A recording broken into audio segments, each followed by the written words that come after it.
Hello guys, welcome back to my YouTube channel. आज हम लोग बात करेंगे मॉडर्न यूरोपियन ड्रामा। तो चलिए बात करते हैं। Drama which were written by European dramatist in the late 19th century and early 20th century. वैसे ड्रामा जो यूरोपियन ड्रामेटिस्ट द्वारा 19वीं शताब्दी के अंत तथा 20वीं शताब्दी के शुरुआत में लिखी गई उसे मॉडर्न यूरोपियन ड्रामा कहते हैं। ठीक है। Drama originated in Greece Europe. Drama की जो उत्पत्ति है वो ग्रीस यूरोप में हुई थी, but it become the most popular form of literature and art in Britain during the Elizabethan era. Britain में एलिजाबेथन एरा के समय ये सबसे पॉपुलर फॉर्म आर्ट और लिटरेचर का बन गया। आफ्टर ये फ्यू सेंचुरीज, कुछ सदियों के बाद, due to some social and political changes, कुछ सोशल और पॉलिटिकल चेंज होने के बाद, the genre of drama also change. जो ड्रामा का जेनर है वो चेंज हो गया। Because over the years many playwrights have come and change their drama writing style according to social और पॉलिटिकल कंडीशन। क्योंकि इतने सालों में बहुत सारे नाटककार आए और वे अपने ड्रामा लिखने के स्टाइल सोशल और पॉलिटिकल कंडीशन के अनुसार परिवर्तन कर दिया। इन द 19th सेंचुरी, 19वीं शताब्दी में, ये new style of drama arose in some parts of Europe such as Norway and Germany. 19वीं शताब्दी में एक ड्रामा का जो नया एक स्टाइल है वो जन्म लिया यूरोप के कुछ भागों में, जैसे नॉर्वे और Germany. The birth of European drama greatly influenced the modern age. और जो यूरोपियन ड्रामा का जो बर्थ है, यूरोपियन ड्रामा का जन्म जो है वो मॉडर्न एज को काफ़ी प्रभावित किया। The dramatist of the modern age explain the modern age well in their drama. और जो ड्रामेटिस्ट थे मॉडर्न एज के, वो अच्छे तरह से अपने ड्रामाज में मॉडर्न एज को एक्सप्लेन किया। अब है इम्पैक्ट ऑफ वर्ल्ड वॉर। अब हम सब जानते हैं कि 19वीं शताब्दी ख़त्म होने के बाद 20वीं शताब्दी में 2 वर्ल्ड वॉर हुए। तो मॉडर्न यूरोपियन ड्रामे पर इसका क्या इफेक्ट पड़ा उसके बारे में बात करेंगे। The first world war begin eight 1914 and most of the countries of Europe participated. जो फर्स्ट वर्ल्ड वार है वो शुरू हुआ था 1914 में, हम सब जानते हैं। और यूरोप के ज़्यादातर जो देश है वो इसमें भाग लिए थे। We know that Europe was the most powerful continent. हम सब जानते हैं कि जो यूरोप है वो सबसे शक्तिशाली कॉन्टिनेंट था in the world because of industrialisation. क्योंकि औद्योगिकरण के कारण, industrialisation led to the certain of very modern powerful weapons. अब जो औद्योगिकरण है, इंडस्ट्रियलाइजेशन से बहुत सारे मॉडर्न जो पावरफुल वेपन्स थे, हथियार थे, वो बना। Which had a great impact on the world war, जिसका गहरा प्रभाव पड़ा वर्ल्ड वार पर। Science and technology had developed and European authors and poets had started writing in large quantity. और साइंस और टेक्नोलॉजी जो है वो डेवलप किया इंडस्ट्रियलाइजेशन के वजह से। और जो यूरोपियन ऑथर्स थे और पोएट्स जो थे वो भारी मात्रा में लिखना शुरू कर दिया था। That's why all the author and poets wrote about the brutality, cruelty and starvation of the world war time in their work. और इसलिए जो ऑथर्स और पोएट्स है वो अपने वर्क्स में ब्रूटलिटी, क्रूरता और भूखमरी को अपने वर्क्स में लिखना शुरू कर दिया जो वार के समय चल रहे थे। बिफोर द वर्ल्ड वार से पहले राइटर्स नीडेड ये टॉपिक टू राइट। जो राइटर्स थे उसको किसी टॉपिक की ज़रूरत होती थी लिखने के लिए, but during the world war authors wrote about the world war in their works.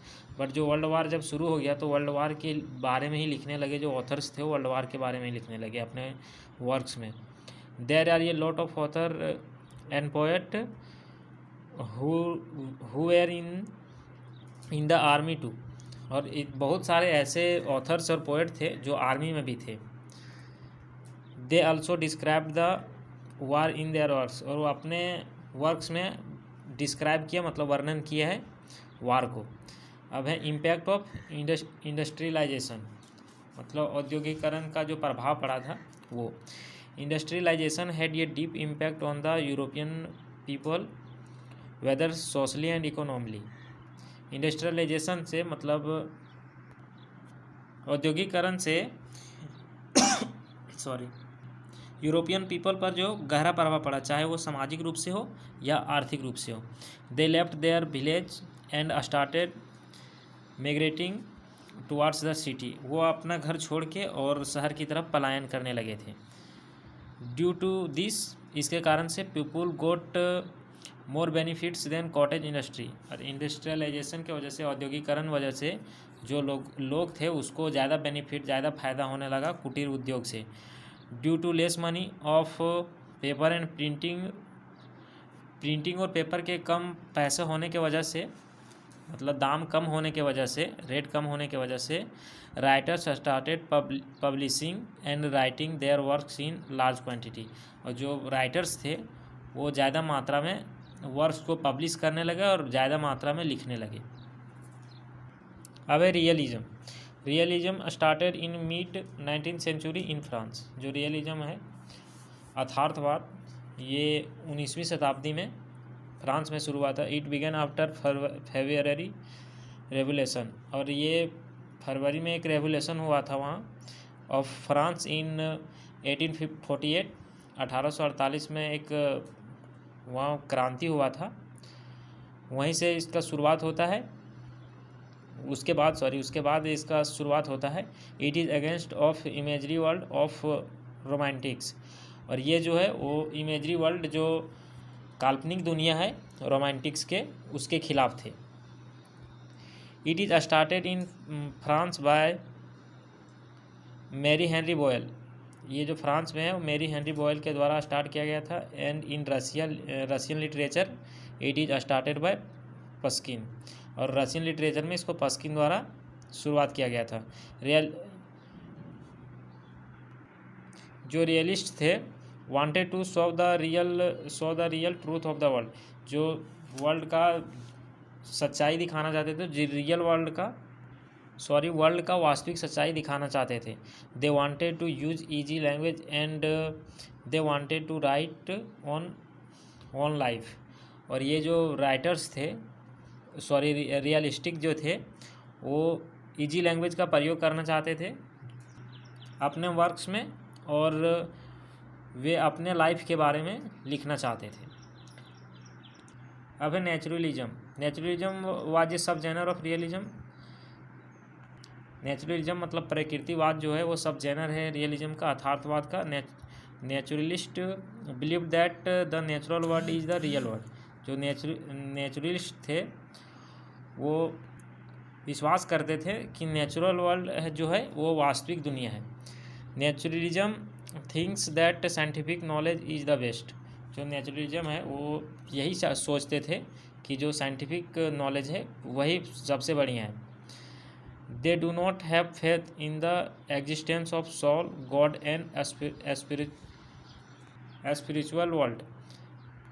और वे ये सब चीज़ों पर विश्वास ही नहीं करते थे। स्पिरिचुअल वर्ल्ड है, एग्जिस्टेंस ऑफ सोल, भगवान, ये सब चीज़ों पे वो विश्वास ही नहीं करते थे। They only believe in real world, matter and nature, ये कॉमा होगा।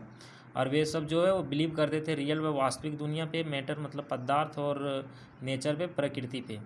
The most popular modern European dramatist, modern European के जो मोस्ट पॉपुलर ड्रामेटिस्ट थे उनमें से कुछ हैं। हेनरी गिब्सन है, जीबी शाह है, सैमुअल बेकेट है, यहाँ बी होगा, सॉरी, बर्टोल्ट वर्क, एजन आइनेस्को, एटीसी। अब जो है इसमें से हम कुछ का शॉर्ट में उसका बायोग्राफी या उसके बारे में हम उसका जो वर्क है उसके लाइफ के बारे में डिस्कस किए हुए हैं। जैसे है Henry Gibson, he was an English अगर ना भी लिखेंगे तो भी चलेगा, नॉर्वेजियन प्ले राइट। ये एक नॉर्वेजियन मतलब नॉर्वे के रहने वाले एक नाटककार थे। ही वाज बोर्न इन, इसका जो जन्म है 20 मार्च 1828 में इन अस्किन नॉर्वे में हुआ था। एंड डेड इन 23 मई 1906। और इसके जो मृत्यु है वो 23 मई 1906 को हुआ था। He is also called the father of modern English drama. इसे father of modern English drama भी कहा जाता है, मतलब मॉडर्न इंग्लिश ड्रामा के पिता भी कहा जाता है।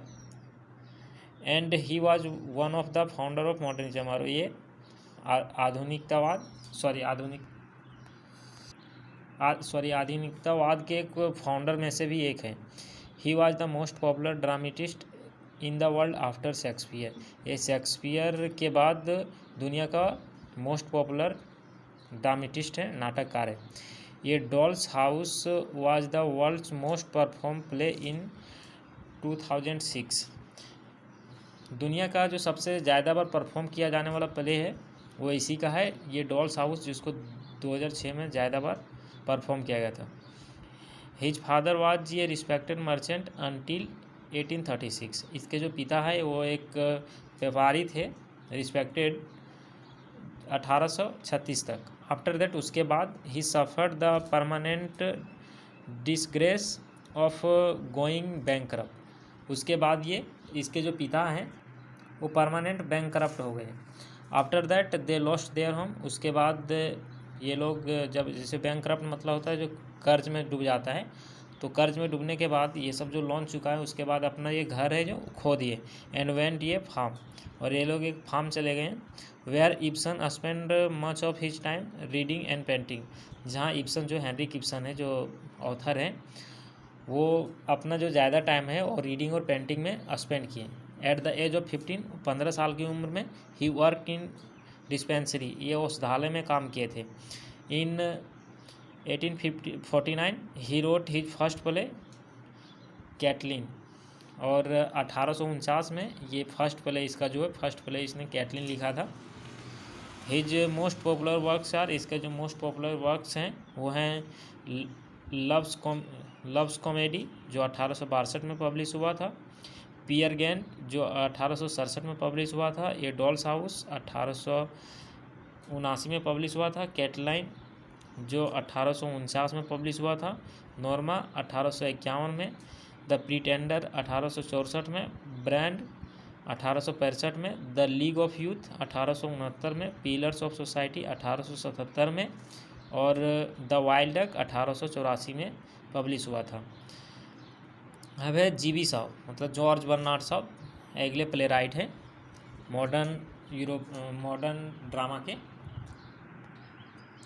जॉर्ज बर्नार्ड शॉ वाज ये आयरिश प्ले राइट, ये आयरलैंड के थे, Irish play right, writer and critic, ये आलोचक और लेखक भी थे।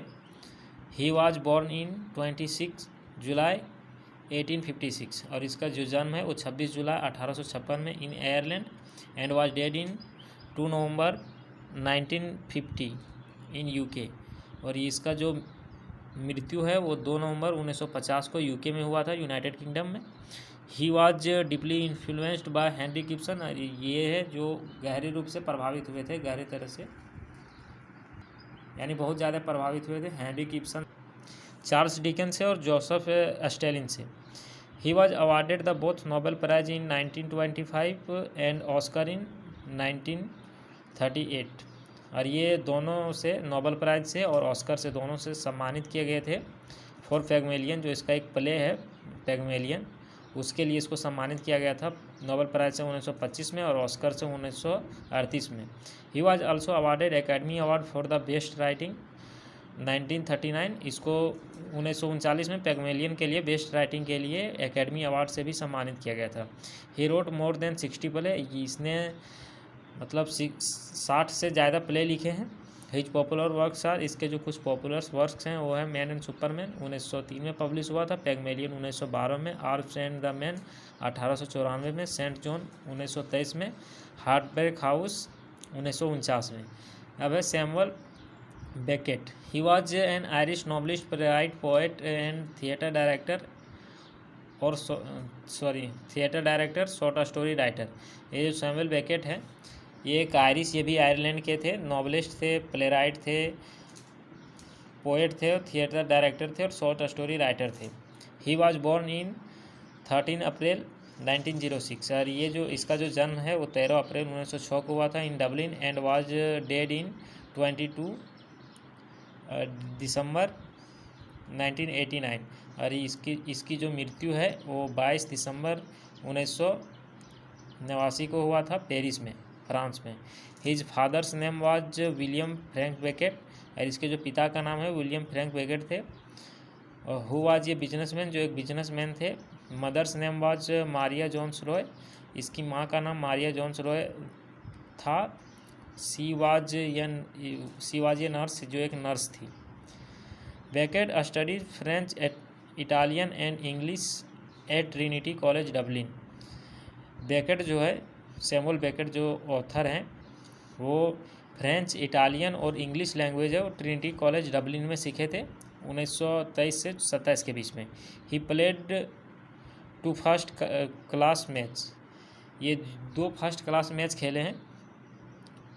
ही was awarded the Nobel prize in 1969, और इसको नोबेल प्राइज से 1869 में सम्मानित किया गया था लिटरेचर में, साहित्य में।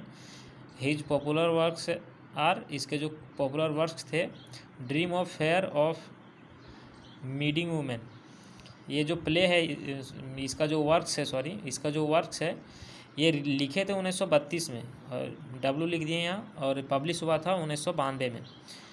जो वाट है 1945 में पब्लिश हुआ था। दैट टाइम 1976 में। फुटफॉल्स 1976 में, और नाइदर जो है 1977 में। ADC। Thank you.